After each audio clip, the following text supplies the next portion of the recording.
అందరికీ నమస్కారం. తెలుగు కథల నిలయం ఛానల్‌కి స్వాగతం. బస్సాపండి, ఇక్కడ ఎవరైనా డాక్టర్లున్నారా? అని ఆదుర్దాగా ఆనందం వేసిన కేకతో గాఢ నిద్రలో ఉన్నవారంతా ఉలిక్కిపడి లేచారు. డ్రైవర్ అసంకల్పితంగా బ్రేక్ నొక్కేసరికి బస్సు కీచుమని శబ్దం చేస్తూ ఆగిపోయింది. అందరూ ఆనందం చుట్టూ మూగారు. అతని పక్క సీట్లో ఉన్న మార్కండేయులు గుండెని పట్టుకుని రొప్పుతున్నాడు. ఒళ్ళంతా చెమటతో తడిసిపోయి ఉంది. ఊపిరి అందక ఆయాసపడుతుంటే చుట్టూ చేరిన వారిని పక్కకు నెట్టుతూ పర్వాలేదు పర్వాలేదు, విశాఖపట్నం దగ్గరలోకొచ్చేసాం, మీకేమీ కాదు అంటూ మార్కండేయులకి ధైర్యం చెప్పాడు. 2 క్షణాలు ఆగి, డ్రైవర్ గారు, డైరెక్ట్ పోనీయకుండా అదిగో అక్కడ కనిపిస్తున్న బ్రహ్మంగారి తోట పక్కనుంచి బస్సును పోనివ్వండి. అలా అయితే మనకు 4 కిలోమీటర్లు కలిసి వస్తుంది. అంతేకాదు అలా వెళ్తేనే ఆసుపత్రికి దగ్గరవుతుంది అని బతిమాలుతూ అరిచాడు.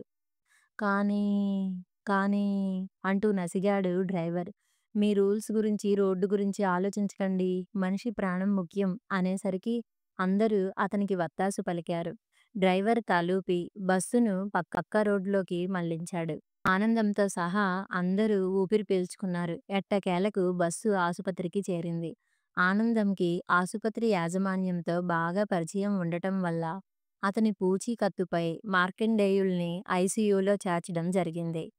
సకాలంలో మార్కండేయుల్ని ఆసుపత్రికి చేర్చడం వల్ల గండం గట్టెక్కింది.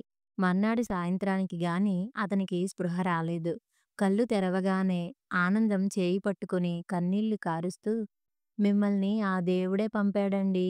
బస్సు ఎక్కిన దగ్గర్నుంచి మీరు స్నేహపూర్వకంగా నాతో మాటలు కలుపుదామని ప్రయత్నిస్తుంటే నేనే పొగరుతో పట్టించుకోలేదు. ఎంత తప్పు చేశానో ఇప్పుడు తెలుస్తోంది. ఈ రోజుల్లో మీలాంటి వారెవరైనా ఉంటారా? అన్నాడు. అయ్యో! దాందేముందండి. నా స్థానంలో మీరున్నా అదే పని చేసేవారు అన్నాడు. లేదు లేదు, మీ స్థానంలో నేనుంటే అలా పట్టించుకునేవాడిని కాదు. నాకెందుకొచ్చిన ఇబ్బంది అనుకుంటూ సీటు మారిపోయేవాణ్ణి. ఈ లోకంలో నాలాంటి స్వార్థపరులే ఎక్కువ అన్నాడు. సర్లే అది వదిలేయండి. మీరిప్పుడు బాగున్నారు కదా! మీ వాళ్లకు ఈ విషయం తెలియజేయాలి అనగానే అతని భార్య మహాలక్ష్మి నెంబర్ ఇచ్చి వాళ్ళు చార్ధామ్ యాత్రకు వెళ్లారు. అక్కడ సిగ్నల్ ఉంటుందో లేదో అన్నాడు సంశయపడుతూ. ఆ మాట వినగానే ఆనందం గుండె గుబేలుమంది.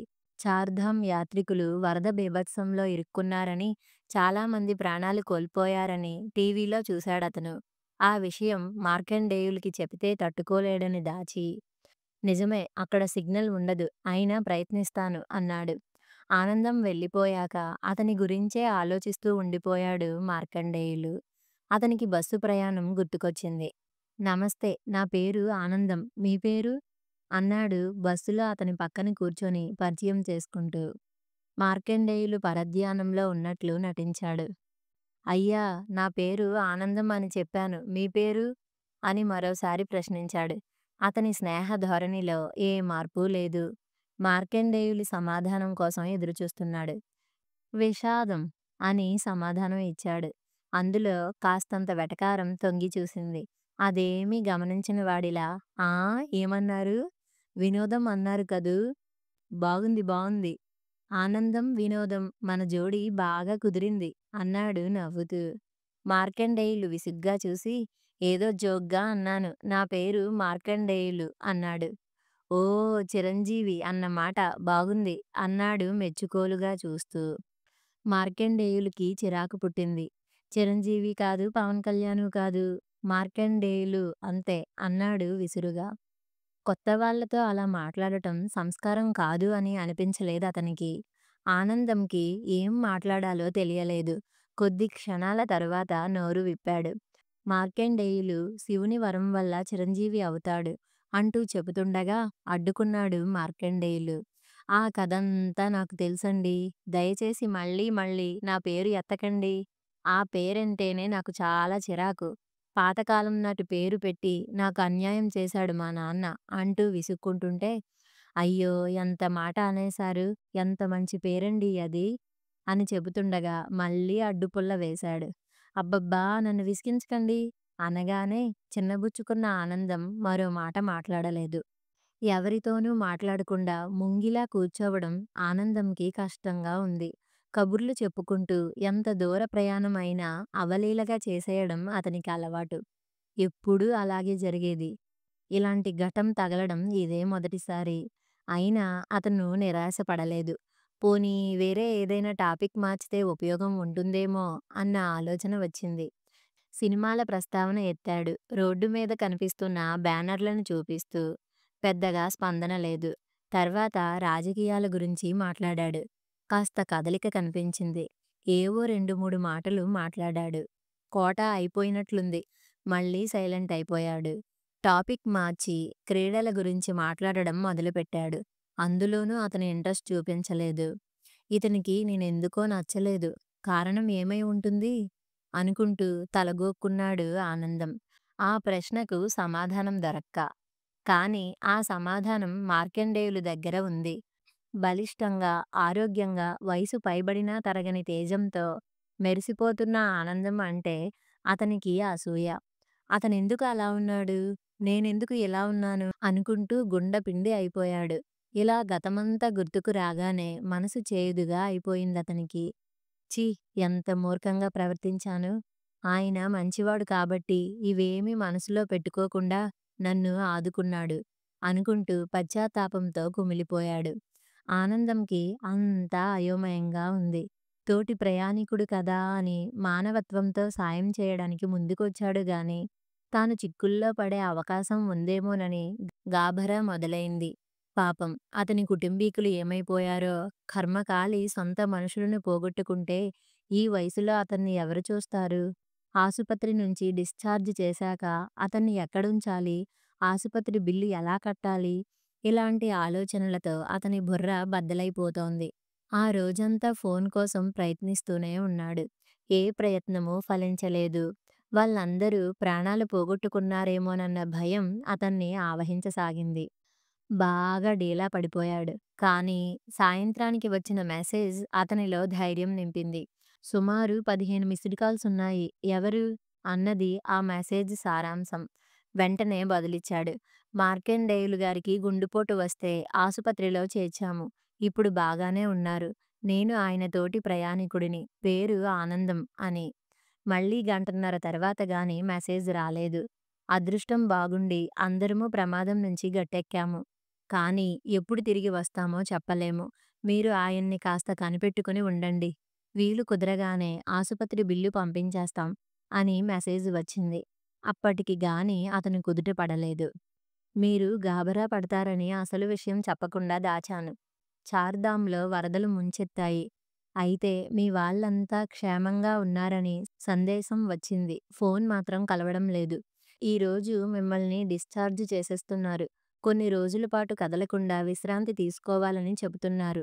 ఈ పరిస్థితిలో మీరు ప్రయాణం చేయకూడదు.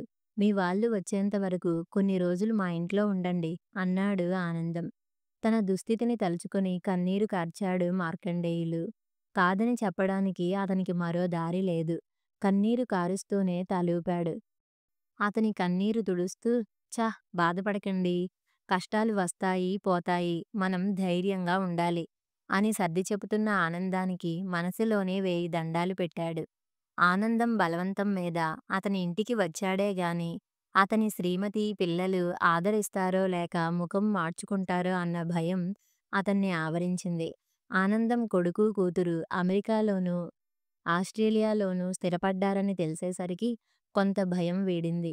ఆనందం శ్రీమతి వాసిని ఆదరంగా ఆహ్వానించడంతో మిగిలి ఉన్న భయం కూడా పోయింది. అతని కళ్ళు మళ్ళీ చెమర్చాయి. ఆ మర్నాడు మహాలక్ష్మి భర్తతోనూ, ఆనందంతోనూ ఫోన్లో మాట్లాడగలిగింది.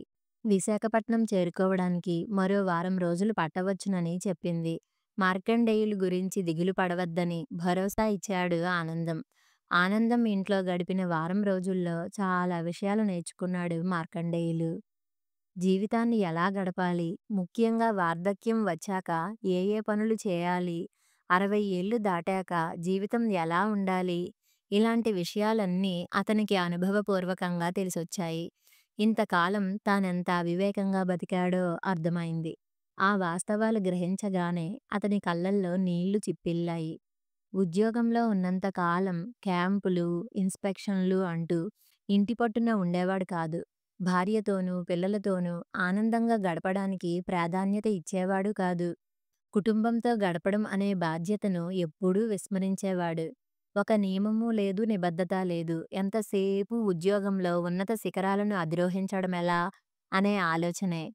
తను అనుకున్నది సాధించడానికి, ఉన్నత ఉద్యోగులను, పెద్దవాళ్లను మచ్చిక చేసుకోవడానికి మందు పార్టీలు ఇచ్చి, తాను కూడా పీకల దాకా తాగి ఆరోగ్యం పాడు చేసుకున్నాడు. బాన పొట్టతో, ఊబకాయంతో 62 ఏళ్లకే 70 ఏళ్లవాడిలా కనిపిస్తున్నాడు. స్నేహాన్ని స్వార్థానికి ముడిపెట్టడం వల్ల అతను పదవీ విరమణ చేశాక స్నేహితులంటూ ఎవరూ మిగల్లేదు. అందరూ అవసరం కోసం అతని చుట్టూ చేరినవారే. ఆఖరికి భార్యాపిల్లల్ని కూడా ఆత్మీయుల కోవలోకి చేరకుండా చేసుకున్నాడు. మానవ సంబంధాలన్నీ ఆర్థిక సంబంధాలే అని ఎవరో అన్న మాట అతని విషయంలో నిజమయింది. ఇన్నాళ్లు పోషించాడు కాబట్టి అతని పట్ల భార్యాపిల్లలు బాధ్యతగా వ్యవహరిస్తున్నారు గాని, దాంట్లో ప్రేమ మాత్రం కొరవడింది. ఆనందం విషయం అలా కాదు. అతనంటే ప్రాణం పెట్టే మిత్రులున్నారు. ఆనందం, వాసినిల అన్యోన్య దాంపత్యము, ప్రతివారం ఫోన్ చేస్తూ గంటల తరబడి మాట్లాడే పిల్లల ఆప్యాయత, ఏడాదికి ఒక్కసారైనా నెల రోజుల పాటు అమ్మానాన్నలతో గడపాలన్న వాళ్ళ ఆరాటము మార్కండేయుల్ని ముగ్ధుడిని చేశాయి. పదవీ విరమణ చేశాక జీవితాన్ని ఇలా కూడా గడపవచ్చన్నమాట అన్న విషయం ఆనందం దంపతులను చూశాకే అతనికి అర్థమైంది. తనున్న వారం రోజులు వాళ్ళనే చూస్తూ పూటకొక కొత్త విషయం తెలుసుకుంటూ వచ్చాడు. ఆనందం, వాసనిల ఆరోగ్య రహస్యం తెలిసిపోయిందతనికి. ఉదయం లేచిన దగ్గర్నుంచి వాళ్ళిద్దరూ ఏదో పనిలో నిమగ్నమై ఉంటారు. అది తోట పని కావచ్చు, వంట పని కావచ్చు, ఇంటి పని కావచ్చు. ఈ పని వీళ్ళే చేయాలనే నియమమేమీ లేదు వాళ్ళిద్దరికీ. ఆనందం ఆలస్యంగా లేస్తే వాసిని బయటకు వెళ్ళి పాలు, కూరగాయలు తెస్తుంది. ఆమెకు నలతగా ఉంటే ఆనందమే వంట పని చూస్తాడు. ఆవిడ ఇడ్లీ, దోశ లాంటి పలహారానికి సిద్ధం చేస్తుంటే ఇతను పచ్చడి చేసే పనిలో ఉంటాడు. ఆమె కూరలు చేయడానికి ఉల్లిపాయలు, పచ్చిమిర్చి తరిగి సిద్ధం చేస్తాడు. చింతపండు పులుసు లాంటివి గాని, కొబ్బరి కూరు గాని సిద్ధం చేసే బాధ్యత, పళ్ళు చక్కగా ముక్కలు చేసి ఫ్రిడ్జ్‌లో పెట్టడం, పళ్ళ రసాలు తయారు చేయడం లాంటివన్నీ తన నెత్తి మీదే వేసుకుంటాడు. ఇద్దరూ ఉద్యోగాలేవీ లేకుండా ఖాళీగానే ఉన్నారు కదా! ఎందుకింత హైరానా? తీరిగ్గా చేసుకోవచ్చు కదా అనుకునేవాడు మార్కండేయులు. దానికి సమాధానం అతనికి తెలిసింది.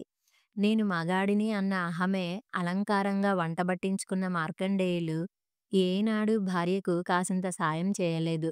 పిల్లలకు చదువు చెప్పగలిగే పరిజ్ఞానం ఉన్నా ఈ జంజాటం నాకెందుకని వాళ్ళను ట్యూషన్‌కి పంపేసేవాడు. ఎంసెట్, ఐఐటీ లాంటి పరీక్షలకు పిల్లల్ని దిగబెట్టి వాళ్ళల్లో ధైర్యం, ఆత్మవిశ్వాసం నింపే పనులు చేసేవాడు కాదు.